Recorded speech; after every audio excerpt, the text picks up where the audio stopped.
ओम शांति। आज है शिव बाबा की साकार मुरली। आज मीठे बाबा कहते हैं, मीठे बच्चे, याद की यात्रा से तुम्हारी कमाई जमा होती है। तुम घाटे से फायदे में आते हो, विश्व के मालिक बनते हो। प्रश्न, सत्य का संग तारे, कुसंग बोरे, इसका अर्थ क्या है? उत्तर, जब तुम बच्चों को सत्य का संग अर्थात बाप का संग मिलता है, तब तुम्हारी चढ़ती कला हो जाती है।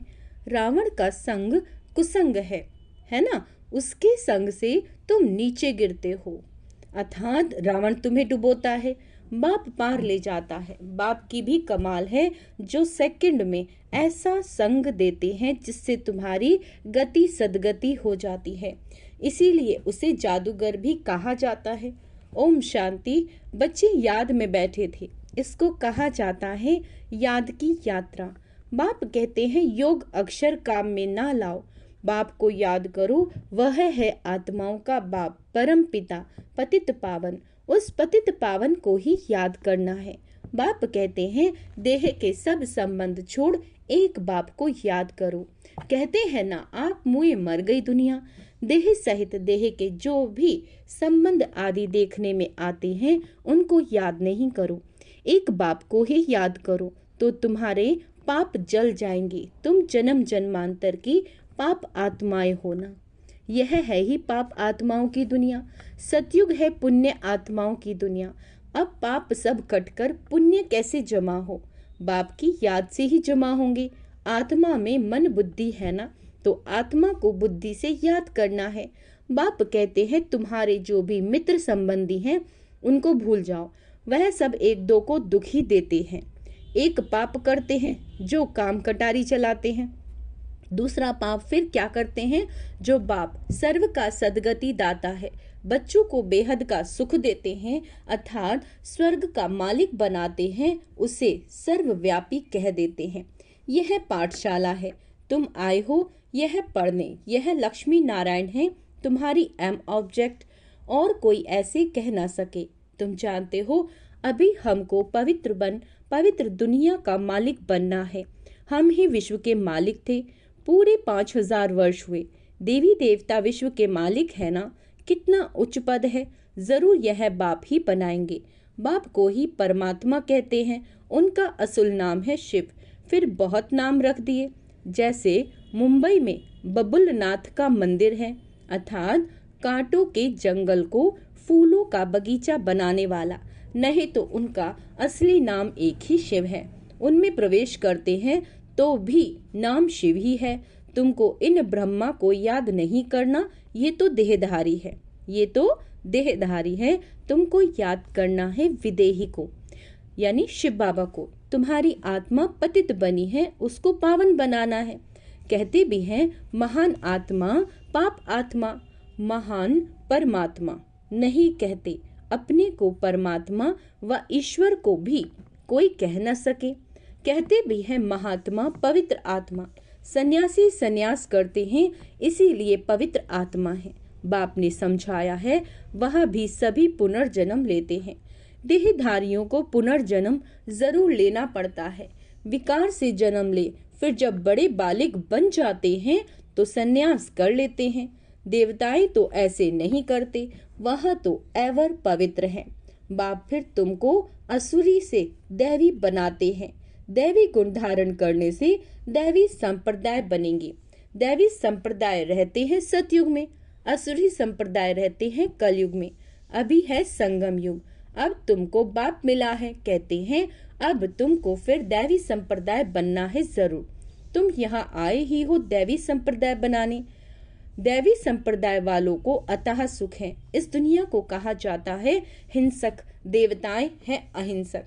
बाप कहते हैं, मीठे मीठे रूहानी बच्चों, बाप को याद करो। तुम्हारे जो गुरु लोग हैं, वह भी सब देहधारी हैं। अभी तुम आत्माओं को परमात्मा बाप को याद करना है। सुख तब मिलेगा जब तुम पुण्य आत्मा बनेंगे। 84 जन्मों के बाद ही तुम पाप आत्मा बन जाते हो। अभी तुम पुण्य जमा करते हो, योग बल से पाप को खत्म करते हो। इस याद की यात्रा से ही तुम विश्व के मालिक बनते हो। तुम बाबा कहते तुम विश्व के मालिक थे तो सही ना, वह फिर कहाँ गए? यह भी बाप ही बताते हैं। तुमने 84 जन्म लिए, सूर्यवंशी चंद्रवंशी बने। कहते भी हैं भक्ति का फल भगवान देते। भगवान कोई देहधारी को नहीं कहा जाता, वह है ही निराकार शिव। उनकी शिवरात्रि मनाते हैं तो जरूर आते हैं ना, परंतु कहते हैं मैं तुम्हारे सदस्य जन्म नहीं लेता हूँ। मुझे शरीर का लोन लेना पड़ता है, मुझे अपना शरीर नहीं है। अगर होता तो उनका नाम होता। ब्रह्मा नाम तो इनका अपना है, इसने सन्यास किया तब नाम ब्रह्मा रखा है। तुम हो ब्रह्मा कुमार कुमारियां, नहीं तो ब्रह्मा कहाँ से आया? ब्रह्मा है शिव का बेटा। शिव बाबा अपने बच्चे ब्रह्मा में प्रवेश कर तुमको ज्ञान देते हैं।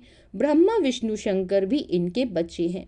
निराकार बाप के सब बच्चे निराकार है। आत्माएं यहाँ आकर शरीर धारण कर पाठ बजाती हैं।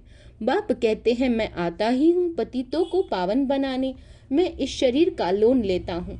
शिव भगवानुवाच्य है ना, श्री कृष्ण को तो भगवान नहीं कह सकते, भगवान तो एक ही है। श्री कृष्ण की महिमा ही अलग है। पहला नंबर देवता है राधा कृष्ण, जो स्वयंवर के बाद लक्ष्मी नारायण बनते हैं, परंतु ये कोई जानते नहीं।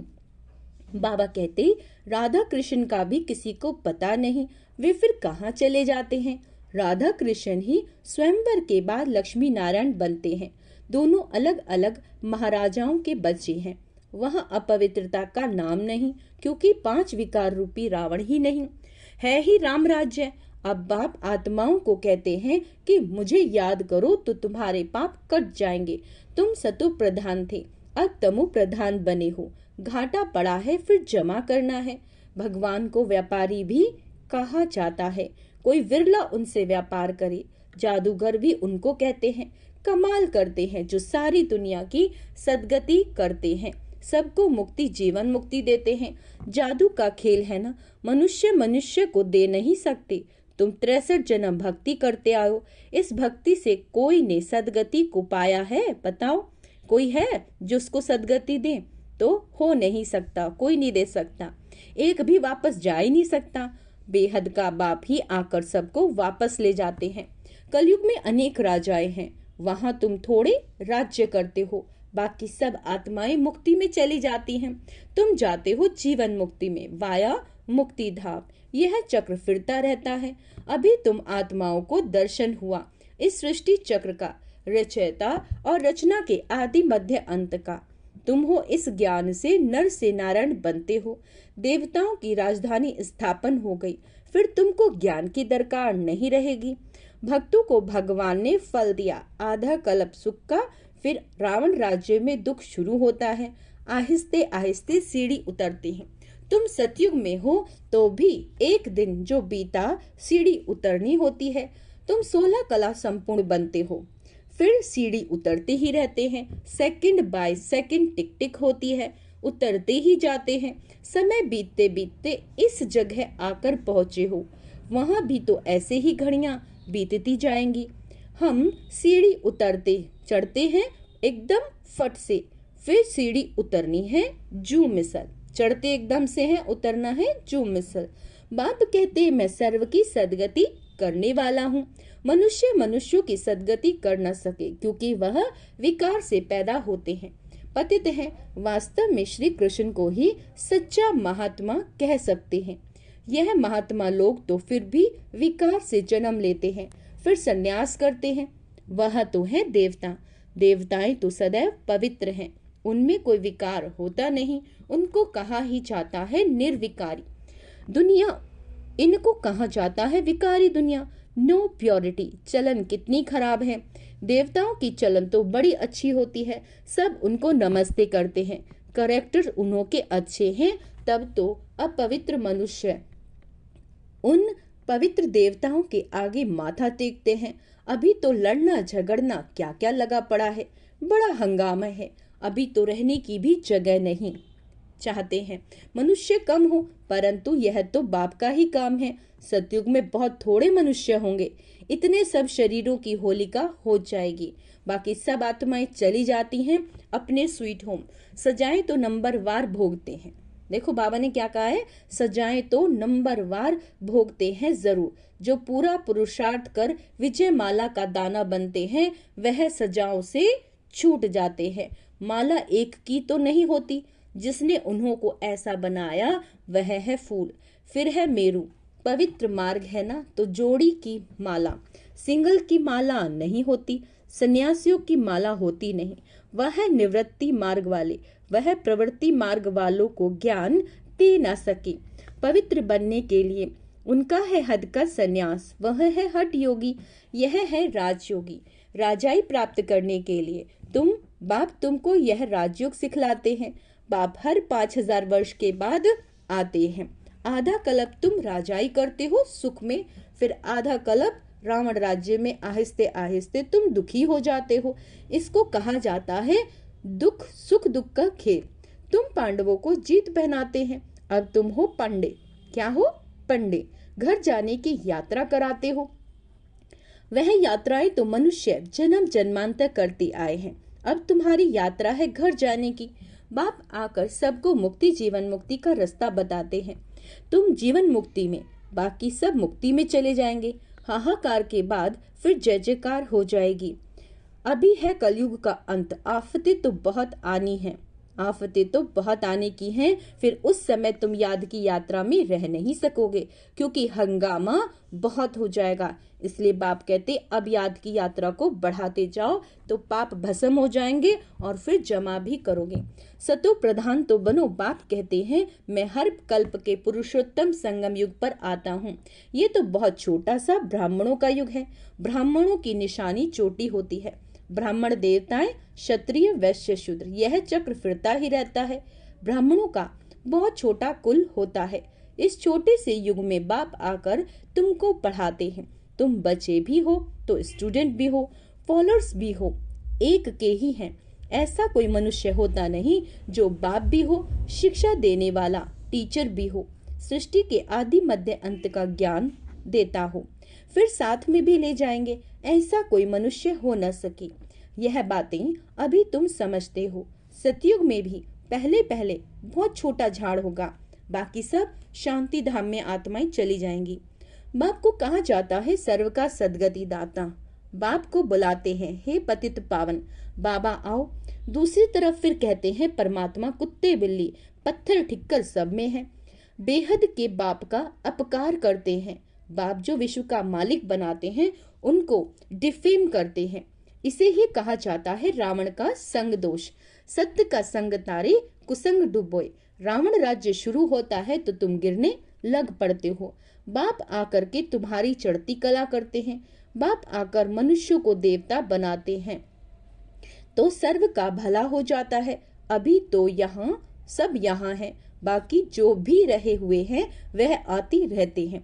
जब तक निराकारी दुनिया से सब आत्माएं आ जाएंगी तब तक तुम इम्तिहान में भी नंबर वार पास होते जाएंगे। इसको कहा जाता है रूहानी कॉलेज। रूहानी बाप रूहानी बच्चों को पढ़ाने आते हैं। रावण राज्य आया तो फिर शरीर छोड़ अपवित्र राजा बने और पवित्र देवताओं के आगे माथा टेकने लगे। आत्मा ही पतित अथवा पावन बनती है। आत्मा पतित तो शरीर भी पतित मिलता है। सच्चे सोने में खाद पड़ती है तो खाद का जेवर हो जाता है। अब आत्मा से खाद निकले कैसे? योग अग्नि चाहिए, उनसे तुम्हारे विकर्म विनाश हो जाएंगे। आत्मा में चांदी तांबा लोहा पड़ गया, ये है खाद। आत्मा सच्चा सोना है, अब झूठी बन गई है, वह खाद निकली कैसे? यह है योग अग्नि। ज्ञान चिता पर बैठे हो, आगे थे काम चिता पर। बाप ज्ञान चिता पर बिठाते हैं, सिवाय ज्ञान सागर बाप के और कोई ज्ञान चिता पर बिठा न सके। मनुष्य भक्ति मार्ग में कितनी पूजा करते रहते हैं लेकिन किसी को जानते नहीं। अभी तुम सबको जान गए हो। तुम सब देवता बनते हो तो फिर पूजा की बात ही खत्म हो जाती है। जब रावण राज्य शुरू होता है तब भक्ति शुरू होती जाती है। अच्छा, मीठे मीठे सिकेला दे बच्चों प्रति माता पिता बाप दादा का याद प्यार और गुड मॉर्निंग। रूहानी बाप के रूहानी बच्चों को नमस्ते। हम रूहानी बच्चों की रूहानी बाप दादा को याद प्यार गुड मॉर्निंग। नमस्ते मीठे बाबा, शुक्रिया बाबा, शुक्रिया। धारणा के लिए मुख्य सार। सजाओं से मुक्त होने के लिए विजय माला का दाना बनने के लिए पुरुषार्थ करना है। रूहानी पंडा बन सबको शांति धाम घर की यात्रा करानी है। याद की यात्रा को बढ़ाते बढ़ाते सब पापों से मुक्त हो जाना है। योग अग्नि से आत्मा को सच्चा सोना बनना है, अर्थात प्योर बनना है। सतो प्रधान, सतो प्रधान मतलब जो आत्मा कैसी भी परिस्थिति हो हमेशा लाइट रहे और पॉजिटिव रहे। वरदान, हर घड़ी को अंतिम घड़ी समझ सदा एवर रेडी रहने वाले तीव्र पुरुषार्थी भव। अपनी अंतिम घड़ी का कोई भरोसा नहीं, इसीलिए हर घड़ी को अंतिम घड़ी समझते हुए एवर रेडी रहो। एवर रेडी अर्थात तीव्र पुरुषार्थी। ऐसे नहीं सोचो कि अभी तो विनाश होने में कुछ टाइम लगेगा, फिर तैयार हो जाएंगे, 12, 13, 14 साल है। नहीं, हर घड़ी अंतिम घड़ी। इसीलिए सदा निर्मोही, निर्विकल्प, निर्व्यर्थ, व्यर्थ भी नहीं, तब कहेंगे एवर रेडी। 3 चीजें बोलिए, कौन सी? निर्मोही, किसी में मोह ना हो, निर्विकल्प और निर्व्यर्थ, कोई व्यर्थ संकल्प नहीं सोचना, तब कहेंगे एवर रेडी। कोई भी कार्य करते हुए रहो लेकिन अपनी स्थिति सदा उपराम, डिटैच, जो होगा वो अच्छा होगा। स्लोगन, अपने हाथ में लो उठाना भी क्रोध का अंश है। अपने हाथ में लो उठाना भी क्रोध का अंश है। अच्छा, ओम शांति। तो आज का स्वमान अभ्यास करेंगे। मैं तीव्र पुरुषार्थी हूँ। थोड़ा मुरली अपलोड करने में टाइम लगा, उसके लिए क्षमा।